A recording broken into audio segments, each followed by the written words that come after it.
สวัสดีครับนี่คือวิดีโอบล็อกตอนที่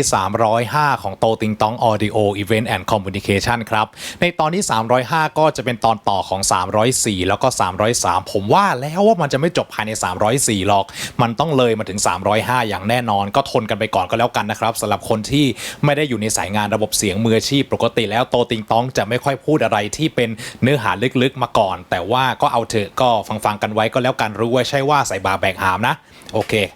ในวิดีโอบล็อกตอนนี้เราจะมาพูดถึงคำถามที่หลายๆคนเนี่ยเจอกันเป็นประจำนั่นก็คือว่าเพราะเหตุใดเวลาที่เราใช้สายวายต้องเอาออกมาให้ดูอีกแล้วใช่ไหมสายวายเนี่ยสายวายก็จะเป็นสายที่เป็นหน้าตาอย่างเงี้ยครับที่ข้างหนึ่งจะมีหัวหนึ่งแล้วก็แยกแฉกออกมาเป็นอีกหัวหนึ่งอะไรประมาณนี้นี่เองทีนี้เราจะมาคุยกันเรื่องของการรวมนะครับบางคนก็มักง่ายไงโชคดีว่าระบบเสียงมืออาชีพเนี่ยเรามีการใช้หัวปลั๊กกับหัวแจ็คที่ค่อนข้างเป็นมาตรฐานส่วนใหญ่หัวที่เป็น XLR ตัวเมียเนี่ยครับมันก็จะถูกออกแบบมาให้ใช้สำหรับจิ้มกับสัญญาณขาออกไงเสียบตูดไมโครโฟนบ้างเสียบตูดมิกเซอร์บ้างเสียบตูดอีควอไลเซอร์บ้างเห็นไหมครับมันจะใช้สำหรับการรับสัญญาณขาออกโดยที่ไอตัวผู้ตรงเนี้ยมันก็จะใช้สำหรับการส่งสัญญาณขาเข้าไปหาอีกเครื่องหนึ่งนั่นเองสายงานที่เป็นระบบเสียงมืออาชีพถ้าเกิดว่าคุณทำตามถูกตามมาตรฐานของ AES หรือว่า Audio Engineering Society คุณจะไม่เจอปัญหาเลยครับแต่ถ้าเกิดเมื่อไหร่คุณจะลักไก่ขึ้นมาเฮ้ยฉันจะไปซื้อไอ้หัวที่มันแปลงเนี่ยเป็นเมียมาเพื่อจะได้สลับด้านนี้เป็นเมียจะได้เอาสัญญาณเนี่ยเสียบหลังบอร์ดมิกเซอร์2รูแล้วก็ออกมาเป็นรูเดียวเนี่ยมันก็คงจะใช้งานได้เหมือนกันถูกไหม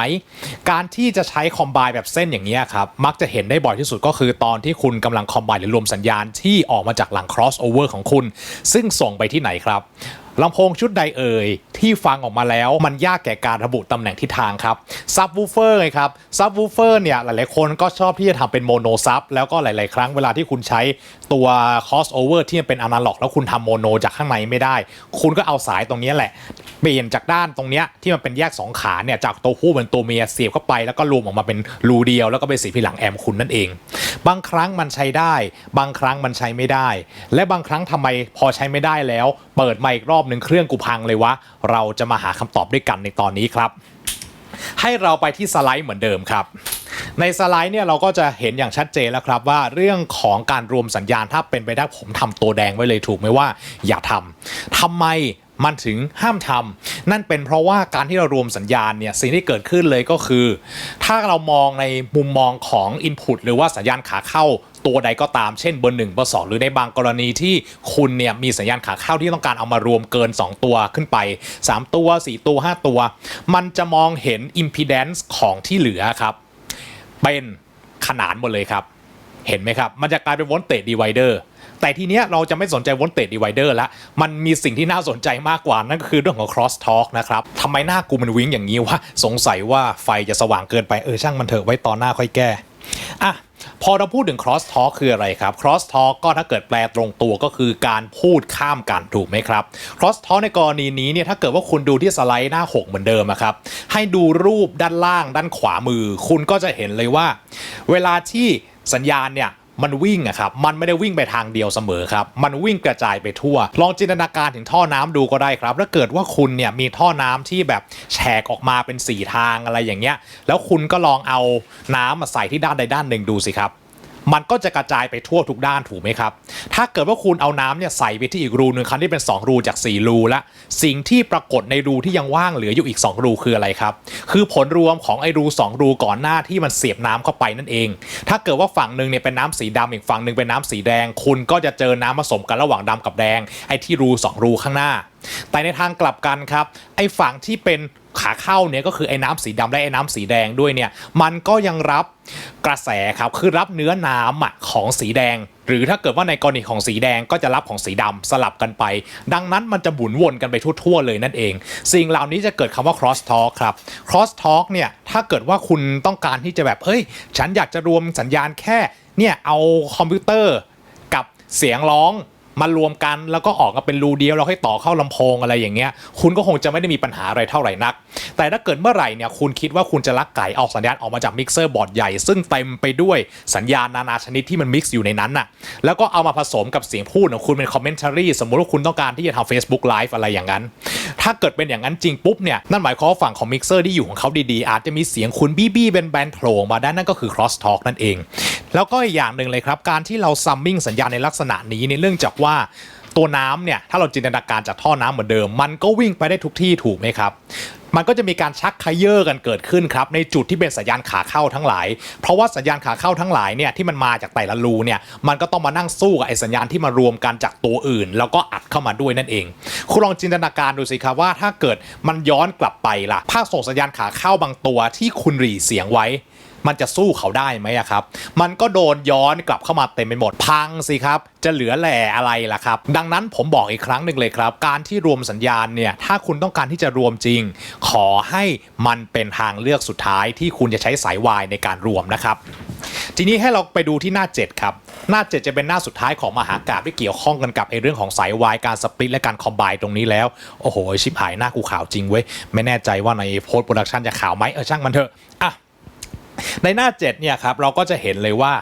ถ้าเกิดเราต้องการที่จะรวมสัญญาณอย่างน้อยๆควรจะมีตัวต้านทานนะครับขั้นระหว่าง Input ทั้ง2ตัวหน่อยไอ้ตัวต้านทานตรงนี้เนี่ยมันไม่ได้ขั้นเอาไว้เพื่ออะไรหรอกครับมันขั้นเอาไว้เพื่อกันไม่ให้สัญญาณจาก Input ตัวอื่นเนี่ยมันรั่วย้อนกลับเข้าไปนั่นเองแต่ถามว่ามันจะกันได้หมดไหมมันก็ไม่มีทางมันก็ยากในการที่จะกันได้หมดครับเพราะว่าอะไรถ้าเกิดว่ากันหมดปุ๊บแรงดันตกคร่อมมันอยู่ตรงนั้นเยอะปุ๊บแล้วอีกฝั่งหนึ่งที่มันจะดันออกมาเกิดอะไรขึ้นล่ะแต่คุณก็อย่าลืมครับเมื่อคุณเอา R ขั้นไว้ทุกสัญญาณขาเข้าตัวสัญญาณขาเข้าแต่ละตัวก็มี output impedance ถูกไหมครับ output impedance เนี่ยจะถือว่าเป็นการอนุกรมก็คือต่อกันเลยเรียงกันเลยกับไอ้ R ตัวนี้ครับมันก็ต้องเอามาบวกรวมกันเกิดเป็นวงจร voltage divider อีกครับไล่ voltage divider ตรงนี้เนี่ยโคตรสนุกเลยครับเพราะว่าอะไรคุณก็จะเจอการลดทอนสัญญาณที่ขาออกซึ่งแปลกออกไปอีกครับคุณอาจจะแบบเฮ้ยรวมสัญญาณแล้วทำไมฉันพยายามเร่งแทบตายเสียงจาก input 2ฉันไม่ยอมดังเลยทำไมฉันเร่งแทบตายมันถึงหายไปมันไม่ยอมขึ้นเลยเกิดอะไรขึ้นการที่เราจะหาค่า R ที่จะเอามาใส่ตรงนี้ผมบอกตามตรงในฐานะที่ผมไม่เคยทำเองและผมก็ไม่เคยคิดที่จะคำนวณด้วยเพราะว่าผมเป็นคนที่อ่อนคำนวณ